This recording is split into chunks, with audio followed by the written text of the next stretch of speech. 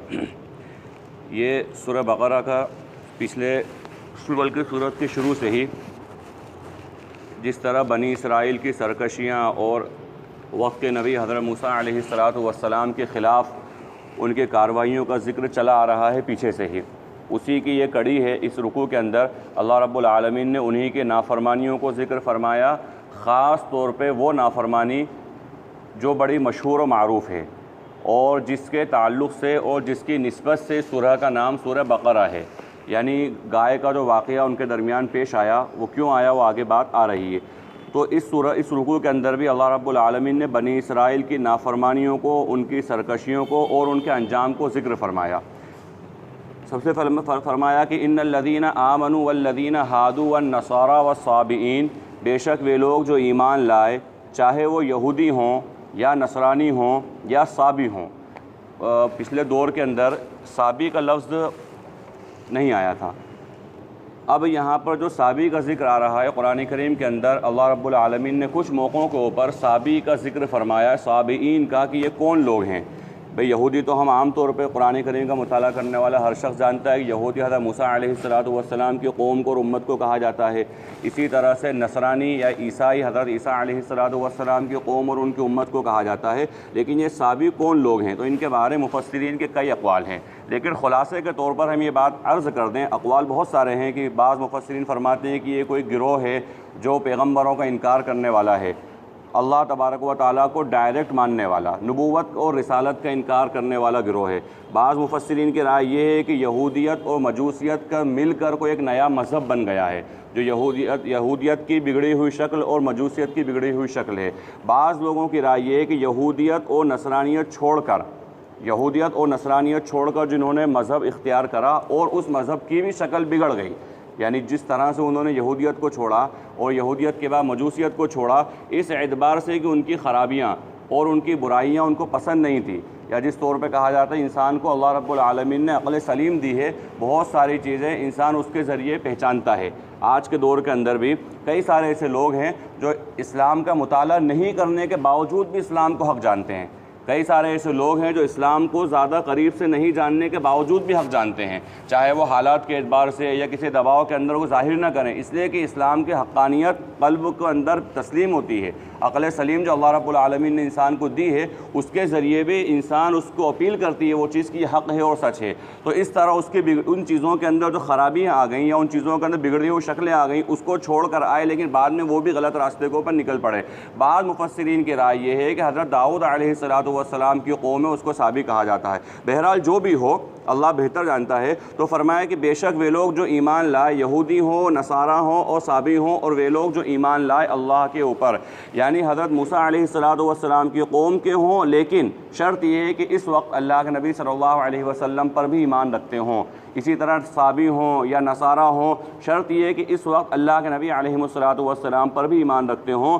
तो ये वो लोग हैं जो ईमान लाए अल्लाह पर और यौम आखिरत पर और नेक अमल करते रहे, तो उनका अज्र उनके रब के पास तय है। वला खौफुन अलैहिम वला हुम यहज़नून। नेक आमाल करने वाले का अज्र अल्लाह रब्बुल आलमीन के यहाँ पर है। अल्लाह रब्बुल आलमीन नेक आमाल करने वालों को उनका अज्र अता फ़रमाएगा। इसके तहत यहाँ जो बात बयान फरमाई कि वला खौफुन अलैहिम वला हुम यहज़नून, ये रिज़ल्ट या ये नतीजा या ये इनाम आखिरत के एतबार से भी है और दुनियावी एतबार से भी है। इंसान आम तौर पर नक़द का मुतलाशी होता है कि भाई मुझे नक़द कोई चीज़ मिल जाए, अभी मैंने कोई काम करा उसका रिज़ल्ट मुझे फ़ौरी तौर पर नज़र आने लग जाए। तो हज़रात मुफस्सिरीन फरमाते हैं कि खौफ का ताल्लुक़ और जो फरमा वला खौफुन अलैहिम वला हुम यहज़नून, चाहे इस जगह बयान फरमाया हो या कई जगहों पर अल्लाह रब्बुल आलमीन ने बयान फरमाया, ईमान वालों के नेक अमल करने के एवज़ में अल्लाह रब्बुल आलमीन दुनियावी ज़िंदगी के अंदर भी उन्हें इत्मीनान नसीब फरमाएगा, उन्हें कोई खौफ नहीं होगा और कोई गम नहीं होगा। ये एक मुशाहिदा हम कर सकते हैं और रात दिन करते हैं कि जिसकी ज़िंदगी के अंदर अल्लाह तबारक व तआला के अहकाम हैं और अल्लाह के नबी सल्लल्लाहु अलैहि वसल्लम के तरीक़े हैं, जिसकी ज़िंदगी के अंदर हालात से वो भी दो चार है, और वो लोग जिसकी ज़िंदगी में अल्लाह के नबी के तरीक़े या अल्लाह के अहकामात नहीं है, हालात से वो भी दो चार हैं। क्योंकि दुनिया तो इंसान के लिए एक असबाब की जगह, एक इंसान के लिए कुर्बानी की जगह, या ये कहा जाए कि बर्दाश्त करने की जगह है। हर चीज़ इंसान को अपनी मर्ज़ी के मुताबिक नहीं मिलती है, तो हर इंसान हालात के अंदर है, चाहे वो दुनियावी एतबार से बहुत कामयाब नज़र आता हो लेकिन वो उसके एतबार से हालात में है, या कोई इंसान दुनियावी एतबार से नाकाम नज़र आता हो तो बहरहाल वो नज़र आ ही रहा है कि वो हालात में है। तो चाहे ज़िंदगी के अंदर दीन हो या दीन ना हो, लेकिन हालात के अंदर हर इंसान है। लेकिन जिनकी ज़िंदगी में दीन है, अल्लाह के अहकामात और अल्लाह के नबी अलैहिस्सलातु वस्सलाम के तरीक़े अगर ज़िंदगी में हैं, तो हालात होने के बावजूद भी सुकून में होंगे। चाहे रिस्क की तंगी है लेकिन उसके बावजूद सुकून है, बीमारी आसारी है लेकिन उसके बावजूद सुकून है, घरेलू मामलात में कुछ ना इत्तफाक़ियाँ हैं लेकिन उसके बावजूद भी सुकून है। तो सुकून इसलिए मिलता है कि उनको उनकी ज़िंदगी के अंदर अल्लाह के अहकामात और अल्लाह के नबी अलैहिस्सलातु वस्सलाम के तरीक़े हैं, जिसकी वजह से उनकी ज़िंदगी में सुकून है। और इसीलिए जिसकी ज़िंदगी में दीन हमें नज़र आ रहा है, वो दीन जो बज़ाहिर नज़र आने वाली चीज़ है, जो नज़र आ रहा है दीन के वो शोबे या वो अमाल जो हमें नज़र आ रहे हैं, वो लोग अपनी परेशानियों का, अपने दुखों का ज़्यादा शिकवा भी नहीं करते हैं, ज़्यादा लोगों के सामने रोते भी नहीं हैं, ज़्यादा लोगों के सामने बयान भी नहीं करते हैं, इसलिए कि उनको पता है कि ये बयान मुझे परवरदिगार के सामने करना है, ये बयान मुझे अल्लाह के सामने करना है, ये बयान मुझे अल्लाह के सामने सजदे के अंदर करना है। अल्लाह तबारक व तआला ने फरमाया, मेरे बंदे कोई मुसीबत हो मुझसे मांग, तुझे तकलीफ़ हो मेरे सामने बयान कर, तुझे किसी चीज़ की परेशानी हो मेरे से जिक्र कर, मैं सबको दूर करूँगा। तो ये दुनिया के अंदर भी इंसान खूब अच्छी तरह मुशाहिदा कर सकता है कि जिसकी ज़िंदगी में दीन है तो उसको दुनियावी एतबार से भी खौफ और गम का कोई एहसास नहीं होगा। ये ज़रूर है, खौफ भी होगा, गम भी होगा, ये तकलीफ़ें इंसान के साथ लगी हुई हैं, लेकिन जिस तरह इंसान परेशान हो जाता है दीन न होने की वजह से, इसीलिए कई अगर गौर व फिक्र करा जाए तो एक तो वो रेशो जो ईमान वालों का नहीं है, अगर दुनियावी एतबार से परेशान हो जाने के बाद, हालात से परेशान हो जाने के बाद जो आत्महत्या करने का रेशो है, तो सुसाइड करने का रेशो है, वो मुसलमानों में तो बहरहाल बहुत कम है अल्हम्दुलिल्लाह। अल्लाह का बड़ा फज़ल है कि गैरों के मुकाबले में तो बहुत कम है। अब कुछ वाक़यात और कुछ चीज़ें नज़र आने लगी हैं कि मुसलमानों के अंदर भी वो चीज़ होने लगी, लेकिन बहरहाल अल्लाह का बड़ा फज़ल है कि बहुत कम है उनके मुकाबले में। और अगर ईमान वालों का भी अगर आपस में तवाज़ुन करा जाए, मुकाबला करा जाए, तो वो जिसकी ज़िंदगी अल्लाह के हकामा नबी पाक सल्लल्लाहु अलैहि वसल्लम के तरीक़े के मुताबिक होगी, अगर ईमान वाले की ज़िंदगी में हालात आएंगे और दूसरे के मुकाबले में उसका कंपेयर करा जाए, तो आत्महत्या करने वाले लोग, सुसाइड करने वाले लोग, या इसी तरह किसी दूसरे को नुकसान पहुँचा देने वाले लोग वो होंगे जिनकी ज़िंदगी में हकीकी माने में दीन नहीं होगा। लेकिन अगर हकीकी मानों में उनकी ज़िंदगी में दीन है और जैसा दीन चाहा जा रहा है वैसा दीन है, तो वो ये कदम नहीं उठाएंगे। तो दुनियावी ज़िंदगी में भी खौफ नहीं होगा और आखिरत की ज़िंदगी में भी कोई खौफ और कोई गम नहीं होगा उन लोगों को जो नेक आमाल करने वाले हैं। वइज़ अख़ज़ना मीसाक़कुम व रफ़अना फ़ौक़कुम अत-तूर, हज़रत मूसा अलैहिस्सलातु वस्सलाम की कौम की नाफरमानियों का ज़िक्र शुरू से चला आ रहा है।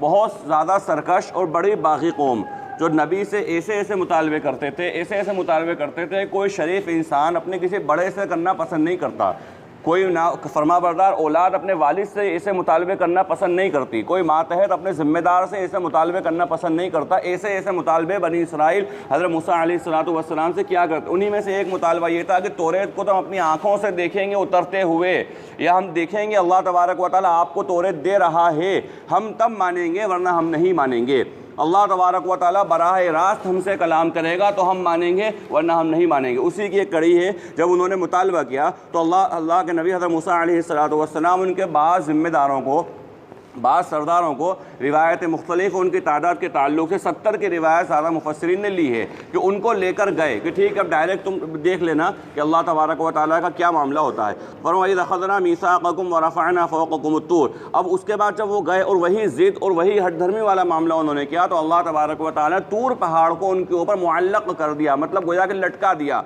कि अब ये तुम्हें बात मानना ही पड़ेगी, अगर ये नहीं मानोगे तो पहाड़ तुम्हारे ऊपर गिरा दिया जाएगा। जब ये बात हुई तो रफ़अना फ़ौक़कुम अत-तूर, और तूर को हमने उनके ऊपर लटका दिया, मुअल्लक़ कर दिया, कहा खुज़ू मा आतैनाकुम बिक़ुव्वा, इसको पकड़ो मजबूती के साथ जो चीज़ तुम्हें दी जा रही है, वज़कुरू मा फ़ीही लअल्लकुम तत्तक़ून, और अल्लाह का ज़िक्र करते रहो, उसकी याद दहानी करते रहो ताकि तुम तक़वा इख्तियार करने वाले बन जाओ। एक तो अल्लाह का ज़िक्र बहुत मोटी सी बात है कि हर अमल कोई सा काम में इंसान कर रहा है वो अल्लाह के लिए है और अल्लाह की याद के लिए ही वो इंसान काम कर रहा है, ये एक बिल्कुल मोटी सी बात है। लेकिन यहाँ पे जो उलमा मुफस्सिरीन ने और बिलखुसूस सूफिया इकराम ने जो बातें बयान फरमाई हैं वो ये है कि इंसान का सिर्फ ये ना कि अल्लाह का ज़िक्र या अल्लाह की याद वो दिल से करे, वो दिल से तो बेहतरीन किस्म है। सबसे बड़ा ज़िक्र तो ये है कि ज़िक्र क़ल्बी हो, यानी अल्लाह को याद कर रहा हो, लेकिन ज़िक्र क़ल्बी अपनी जगह है। लेकिन हम ज़िक्र लिसानी को छोटा ना समझें, यानी वो ज़िक्र जो ज़बान से हम कर रहे हैं उस ज़िक्रों को हल्का ना समझें। अल्लाह हम सब की हिफाजत फरमाए। कभी मिसअंडरस्टैंडिंग ये हो जाती है कि इंसान सोचता है भाई असल ज़िक्र तो जो है क़ल्ब का है, क़ल्ब का ज़िक्र अल्लाह की याद दिल में हो। हालांकि ये बात बिल्कुल सही है कि दोनों अगर ज़िक्र की किस्में देखी जाएँ तो ज़िक्र क़ल्बी बढ़ा हुआ है, लेकिन जो अल्लाह के नबी सल्लल्लाहु अलैहि वसल्लम की सुन्नत, सहाबा इकराम रज़ियल्लाहु अलैहिम अजमईन का अमल मिलता है, वो ज़िक्र क़ल्बी के साथ साथ ज़िक्र लिसानी भी है, ज़बान से ज़िक्र। और अल्लाह के नबी सल्लल्लाहु अलैहि वसल्लम तक फरमाया कि तुम्हारी ज़बान रतबुल लिसान, यानी ज़िक्र से रतबुल लिसान रहो, हर वक्त अल्लाह का ज़िक्र करते रहो, अल्लाह की याद दहानी करते रहो। इससे ये होगा तुम्हारी ज़िंदगी में तक़वा आएगा, अल्लाह का डर आएगा।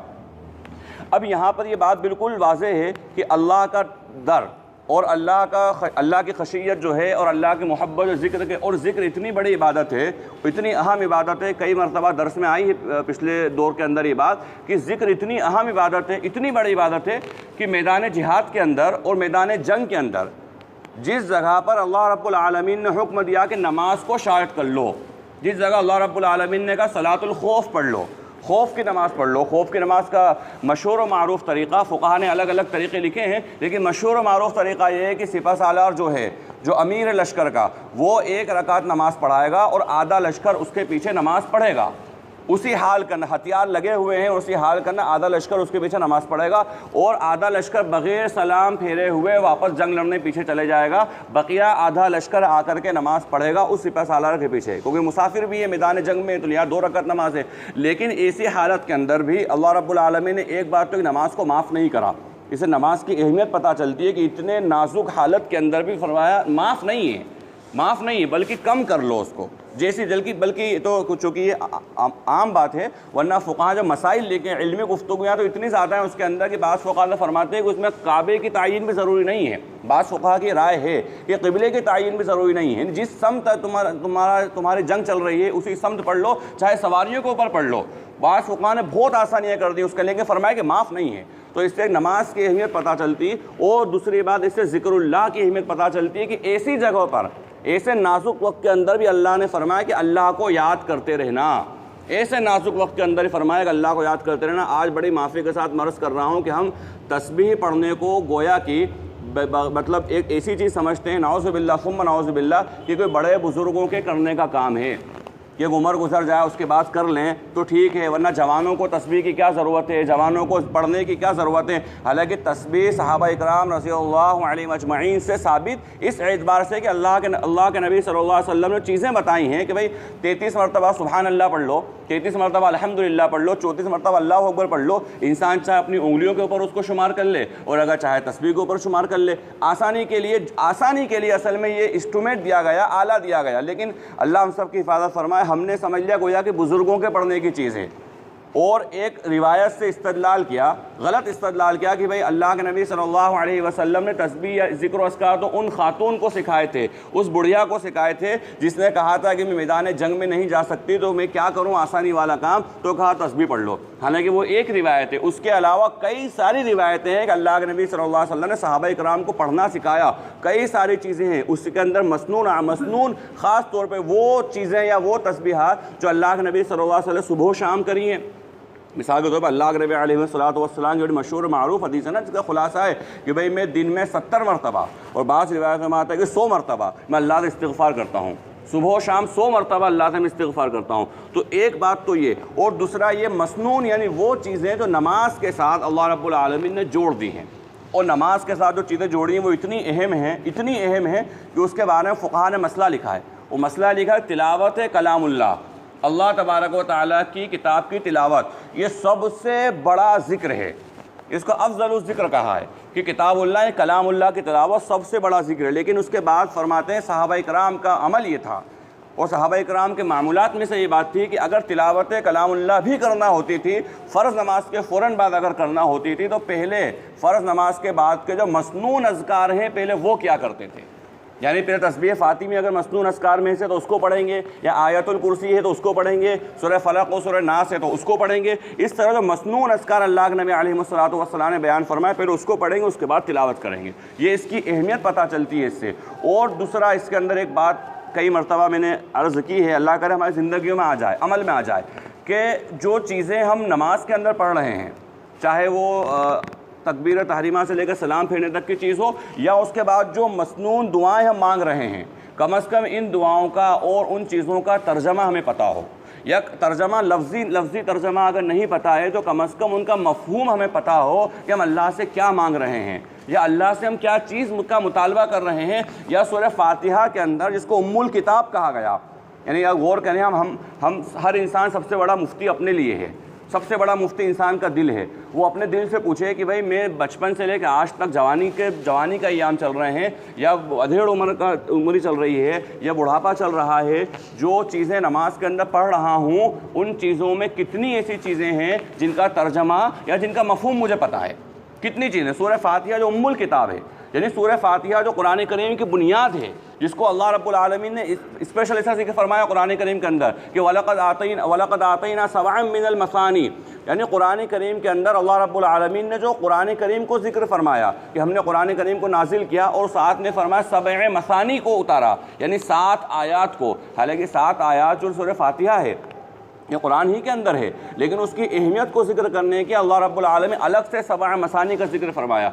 तो लिहाजा ये बात जहन में रहे कि हम कम अज़ कम इतना तो कर लें, कम अज़ कम इतना तो कर लें। ये तो बहुत छोटी चीज़ है, इससे तो बहुत आगे बढ़ना है, लेकिन कम अज़ कम इतना तो कर लें कि जो नमाज के अंदर हम पढ़ रहे हैं वो, और जो नमाज के बाद दुआएँ मांग रहे हैं वो, उन दुआओं का माने का इस्तेहज़ार हमें हो जाए, ताकि हम पता चले कि अल्लाह से क्या मांग रहे हैं या अल्लाह के सामने क्या बात हम पेश कर रहे हैं।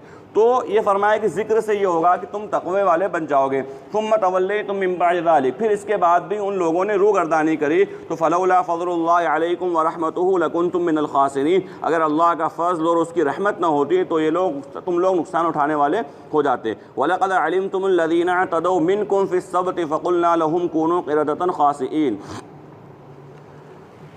और तुम लोग जानते हो तुम्हारे में से उन लोगों को तुम लोग जानते हो अपने में से उन लोगों को जिन्होंने शनिचर के दिन नाफरमानी की, अल्लाह रब्बुल आलमीन की नाफरमानी की। फ़क़ुलना लहुम कूनू क़िरदतन ख़ासिईन, तो हमने हुक्म दिया कि तुम जलील बंदर बन जाओ। अब यहाँ पर शनिचर का दिन जो है ये मशहूर है, मशहूर मारूफ वाक़या है कि बनी इसराइल को मना किया गया कि शनिचर के दिन शिकार मत करना मछली का, तो वो शनिचर के दिन वो शिकार शनिचर के दिन नहीं पकड़ते, लेकिन शनिचर के दिन रुकावट पैदा कर देते मछलियों के लिए, उनको रोक देते ताकि इतवार को बड़ी आसानी के साथ हमारे पकड़ में आ जाएं। इस तरह से उन्होंने एक तदबीर इख्तियार करी, और तदबीर बिल्कुल साफ़ और साफ़ था बिल्कुल कि ये अल्लाह के हुक्म के ख़िलाफ़ है।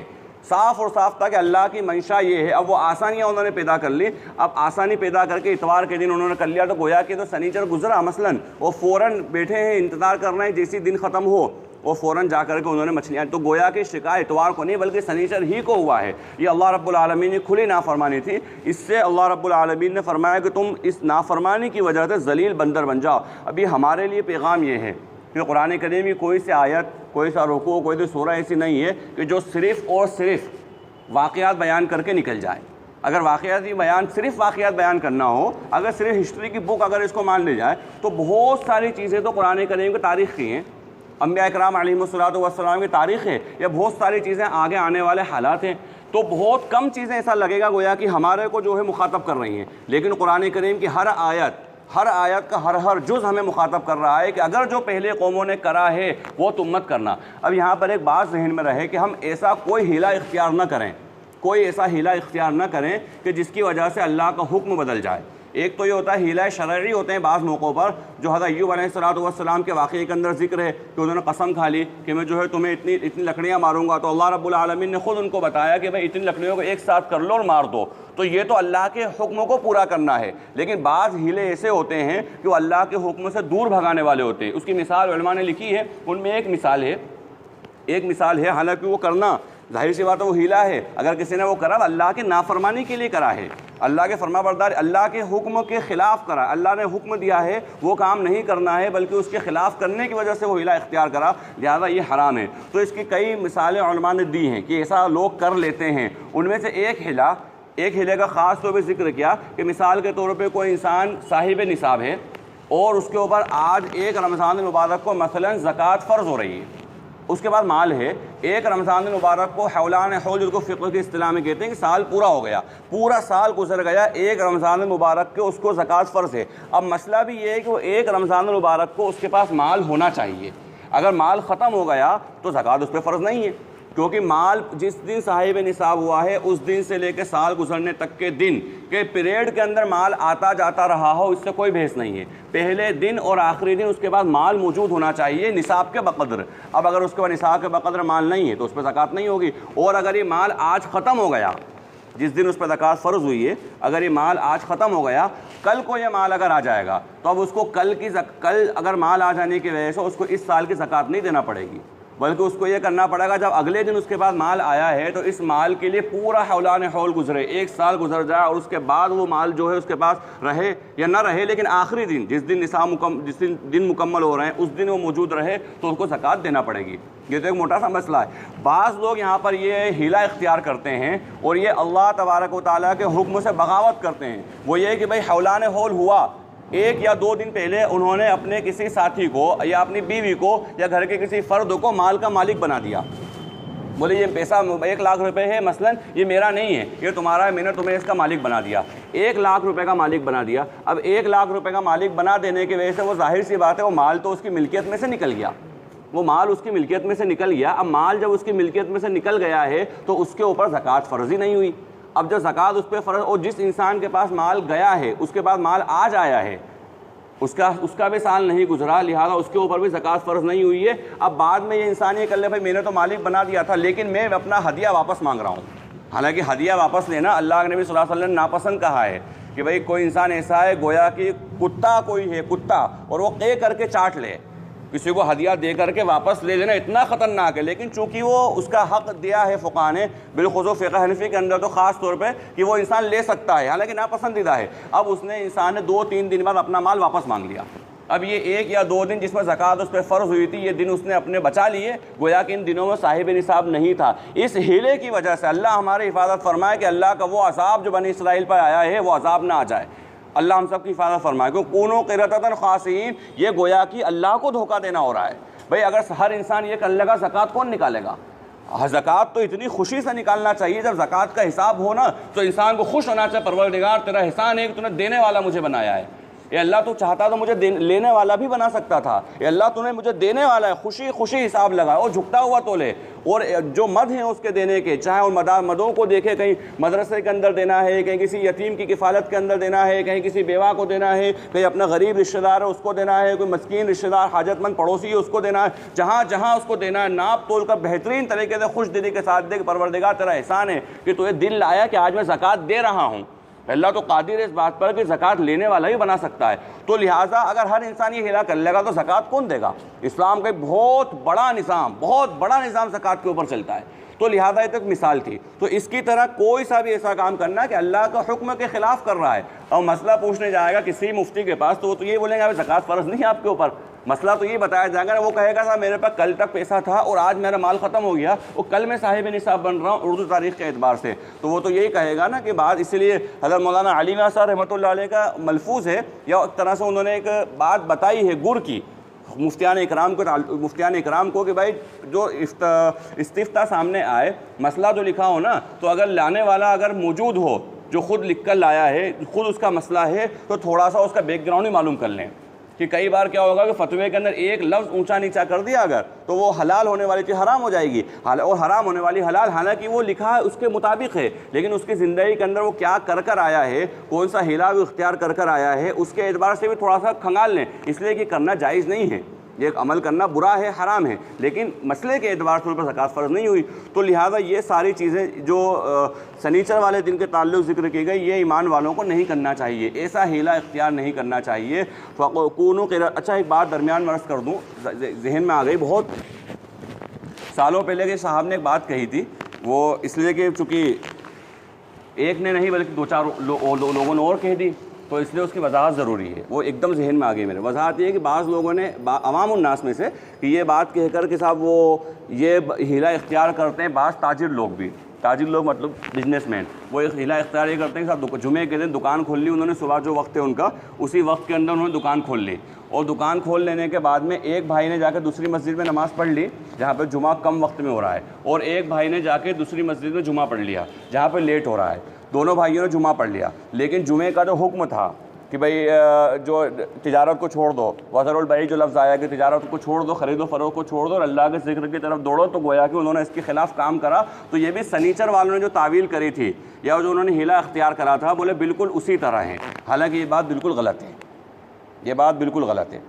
ये आवाम के अंदर बाज़ लोगों से सुनी, मैं अल्हम्दुलिल्लाह बहुत ज़्यादा मारूफ़ तो नहीं है, लेकिन ये बात गलत है। गलत इसलिए है कि वहाँ पर जो ज़िक्र किया जा रहा है जुमे के ताल्लुक़ से कि तिजारत को छोड़ दो, ख़रीदो फ़रोख्त को छोड़ दो, वो इसलिए ज़िक्र किया जा रहा है कि जुमे में नुकसान नहीं होना चाहिए, जुमे के अंदर नुकसान नहीं होना चाहिए। अगर आपकी तिजारत और ख़रीदो फ़रोख्त से जुमे में नुकसान नहीं हो रहा है और जुमा वक्त के ऊपर इंसान अदा कर रहा है, तो फिर ये तिजारत का नहीं, अगर उसने तिजारत नहीं छोड़ी, एक भाई ने तिजारत कर रहा है, दुकान खुली हुई है, और एक ने जल्दी नमाज़ पढ़ ली मस्जिद के अंदर जाकर, उसका जुमे में कोई खलल नहीं आया, उसके जुमे की नमाज़ इत्मीनान के साथ हो गई, जुमे का उसका जो है खुतबा भी इत्मीनान के साथ हो गया, नमाज भी इत्मीनान के साथ हो गई, तो वो इस तावील के अंदर और हीले के अंदर वो नहीं आएगा। इसी तरह से दूसरे भाई ने बाद में पढ़ ली, तो चूँकि अलग अलग जगहों पर अलग अलग वक्त के ऊपर नमाज़ें अगर हैं, तो उन्होंने इस सहूलत के लिए, और जाहिर सी बात है कि सहूलत के लिए करी गई है, वरना असल मसला तो है कि जामा मस्जिद के अंदर जुमा हो, असल मसला तो है कि जुमा जामा मस्जिद में होना चाहिए। और अगर जामा मस्जिद के अंदर ही सारे जुमे होने लग जाएंगे तो पब्लिक को कहाँ से कवर करेंगे,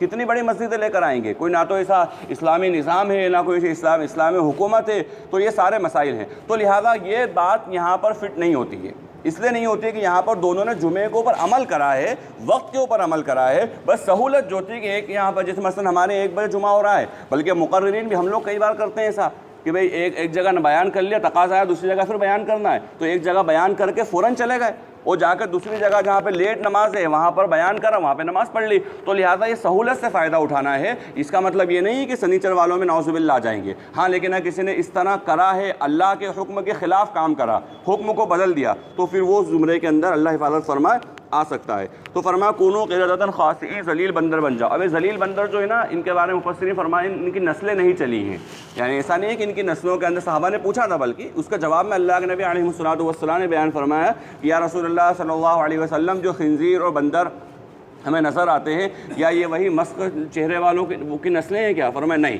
बल्कि अल्लाह का जब मस्क करने वाला अज़ाब अगर किसी कौम पर आता है तो उनकी नस्लें नहीं चलती हैं, उनकी नस्लें ख़त्म हो जाती हैं। यानी जिन लोगों को उस वक्त के नबी की बात ना मानने की वजह से बंदर बना दिया गया और सूअर बना दिया गया, तो उन लोगों की नस्लें नहीं चली, बल्कि वहीं के वहीं ख़त्म हो गए, उनकी नस्लें बाकी नहीं हैं। फ़जअलनाहा नकालन लिमा बैना, तो अल्लाह रब्बुल आलमीन ने उसको उनके आगे वाले और पीछे वाले लोगों के लिए नकाल, ऐसी इबरतनाक नसीहत बना। नकाल लफ्ज़ आता है एक तो याद दहानी के लिए कोई काम, और ऐसा जिसके अंदर सख्त तरीन अज़ाब का ज़िक्र हो, ऐसी जो यादगार हो जाए कि अल्लाह रब्बुल आलमीन ने कितनी ख़तरनाक इनकी या कितनी ज़बरदस्त इनकी पकड़ करी।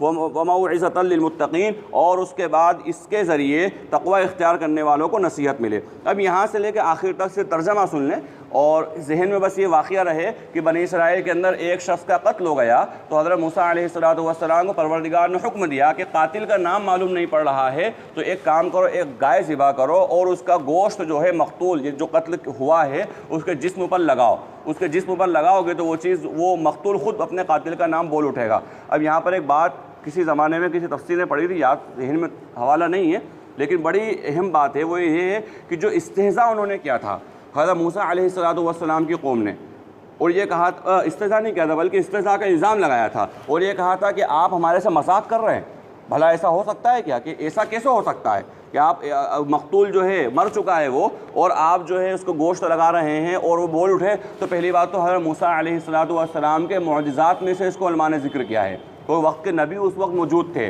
वक्त के नबी मौजूद थे, और अल्लाह रब्बुल आलमीन बराह रास्त उनसे बात कर रहा है, अल्लाह रब्बुल आलमीन बराह रास्त उनको बता रहा है कि ये काम करो। और दूसरी जो बात ज़िक्र तफसीर में की गई थी वो ये थी कि अल्लाह हमारी हिफाजत फरमाए, बाज़ मौक़ों पर अल्लाह के नबी अलैहिस्सलातु वस्सलाम के मुअजिज़ात के ताल्लुक़ से हम उस गुमराही का शिकार हो जाते हैं कि वे चाँद के 2 टुकड़े कैसे हो गए। यानी ये चीज़ अल्लाह के नबी अलैहिस्सलातु वस्सलाम के मुअजिज़े, और अल्लाह हिफाजत फरमाए बाज़ लोगों ने, बड़े नामवर लोगों ने ये रविश इख्तियार करी और दुनिया के अंदर, पूरी दुनिया के अंदर ये एक तरह से प्रचार कर दिया कि मौजिज़ा भी वो होगा जो अक्ल के मुताबिक होगा, या अक्ल की कसौटी पर परखा जाएगा, अक्ल की कसौटी पर पूरा उतरेगा तो हम उसको मानेंगे वरना नहीं मानेंगे। तो ये तरीक़ा अल्लाह के नबी अलैहिस्सलातु वस्सलाम के जो मौजिज़ात हैं, वो मौजिज़ा कहते ही आजिज़ कर देने वाली चीज़ को है, हरा देने वाली चीज़ को है। अगर वो अक्ल में आ जाए, मौजिज़ा बचा कहाँ, वो तो आम चीज़ हो गई। मौजिज़ा कहती खर्क़ आदत चीज़ को है, अगर वो बात दिमाग में आ जाए और अक़ल में आ जाए, मौजिज़ा बचा कहाँ। तो लिहाजा अल्लाह के नबी अलैहिस्सलातु वस्सलाम के मौजिज़ात, या इसी तरह जन्नत और जहन्नम की बातें, या इसी तरह बहुत सी ऐसी चीज़ें जिनके बारे में उलमा ने तावील भली करी हो, उसके मतलब मकासद कई बयान करे हों, लेकिन किसी बात का मजाक उड़ाना, मजाक बनाना, कि बाज़ लोगों ने, अल्लाह हिफाजत फरमाए, कि अल्लाह के नबी अलैहिस्सलातु वस्सलाम की उस बात का मजाक उड़ा दिया कि अल्लाह के नबी ने फरमा दिया कि मक्खी जो है जिस जगह से पर डालती है वो गोया कि बीमारी वाली जगह है, वो लिहाजा तुम और उसको डुबो देना और उसके बाद में मशरूब को पी लेना। तो ये इन चीज़ों का, तो ऐसी कोई सी भी चीज़ अगर हमारे सामने आए तो हमारा सिर्फ एक जुमला इस वक्त होना चाहिए कि समिअना व अताअना, हमने सुना, हमने इताअत करी, हम ईमान लाए और हमने तस्दीक करी। अल्लाह के नबी अलैहिस्सलातु वस्सलाम के मौजिज़ात अल्लाह तबारक व तआला ने जो बयान फरमाए हैं, या अल्लाह के नबी अलैहिस्सलातु वस्सलाम के वो मौजिज़ात जो सहाबा इकराम ने देखे हैं और पूरी उम्मत तक नकल करे हैं, उन तमाम पे हमारा ईमान है, हम उस पर ईमान लाए, हमने उस पर तस्दीक करी। इस्तेहज़ा वाला मामला अल्लाह हमारी हिफाजत फरमाए किसी हाल में नहीं होना चाहिए, और हमारा ईमान है, हमारा यकीन है कि अल्लाह तबारक व तआला इस बात पे कादिर है कि अंबिया इकराम अलैहिस्सलातु वस्सलाम के हाथों पर वो खर्क़ आदत चीज़ें करा दे जो अल्लाह रब्बुल आलमीन ने कराई हैं। अब और दूसरी बात इसमें जो बकरा में जो वाक़या जो ज़िक्र आ रहा है वो ये कि ज़्यादा सवालात से, ज़्यादा जो है प्याज के छिलके निकालने से भी इंसान को बचना चाहिए। बहुत सारी चीज़ें ऐसी होती हैं जिसके बारे में फ़ुक़हा बयान फरमाते बेहतर नहीं है करना। अब बेहतर नहीं, छोड़ दे इंसान, लेकिन मसले कोई बेहतर नहीं है का मतलब क्या नाजायज़ है, बेहतर नहीं का मतलब क्या हराम है। यानी इस तरह के सवालात उलमा से लोग पूछते हैं बहुत, क्योंकि हलाल और हराम इतना नाजुक मसला है, कोई भी आलिम, कोई भी फ़क़ीह, कोई भी मुज्तहिद एकदम किसी चीज़ को हराम नहीं कहेगा। हराम होने के लिए नस्से क़तई होना ज़रूरी है। नस्से क़तई यानी किताबुल्लाह हो या अहादीस के अंदर उस मेयार की अहादीस हों जिसके ज़रिए हलाल और हराम माना जा सकता हो। हलाल और हराम इतना आसान नहीं, कोई इंसान, बहुत सारी खुराफातें हो रही हैं बहुत। अभी जैसे मैंने 2 हफ्ते पहले कहा था मस्जिदों के अंदर साहब एसी की कोई ज़रूरत नहीं है। मैंने कहा था मैं आज भी इस पर कायम हूँ अल्हम्दुलिल्लाह कि हमारे इलाके के अंदर जो मसाजिद है ना, इसमें एसी की ज़रूरत नहीं, फिजूल खर्ची है। हमारा मालवा का मौसम तो वैसे ही बहुत अच्छा है, अब थोड़ी बहुत तो कुर्बानी दे ले, कूलर तक ठीक है, पंखे तक ठीक है, एसी लगाना फिजूल खर्ची है। तो मैं इस पर कायम हूँ अल्हम्दुलिल्लाह। अब एक सामने का वो हलाल है कि वो हराम है क्या लगाना? तो भाई हराम नहीं है। हराम होने के लिए तो दलीलें चाहिएगी ना, नस्से क़तई चाहिए हलाल उस किसी चीज़ को हराम बोलने के लिए, लेकिन बेहतर नहीं है, फिजूल खर्ची है। अब फिजूल खर्ची के बारे में कुरान का हुक्म मालूम कर लें, इन्नल मुबज़्ज़िरीना कानू इख़वान शयातीन, फिजूल खर्ची करने वाले शैतान के भाई हैं। अब लगाने वाले शैतान के भाई बनना चाहते हैं तो बन जाएं। अब शैतान का भाई बनना हलाल है कि हराम, अपने दिल से इंसान पूछ ले। तो लिहाजा बाल के बिल्कुल बारीक बारीक बातें, बिल्कुल प्याज के छिलके नहीं उतारना चाहिए। जो मसला हो मोटा मोटा जो वाज़ेह है उसको अमल कर लें, मना कर दिया गया उससे रुक जाएं, ये दीन का तकाज़ा है। तो इसके अंदर जो वाक़या ज़िक्र किया गया, वाक़या का पस मंज़र भी आ गया, उसका पैगाम भी आ गया। अब इसका तर्जमा, वइज़ क़ाल मूसा लिक़ौमिही, और याद के मूसा अलैहिस्सलाम ने अपनी कौम से कहा कि अल्लाह हुक्म देता है तुम्हें कि एक गाय ज़िबा करो। तो वो कहते हैं मूसा क्या आप हमसे मजाक करते हैं? फरमाया अल्लाह की पनाह चाहता हूँ इस बात से कि मैं जाहिलों में से हो जाऊँ। क़ालू उदउ लना रब्बक युबय्यिन लना मा ही, उन्होंने कहा ए मूसा हमारे लिए अपने रब से दुआ कीजिए कि उसकी कैफियत हमको बता दे।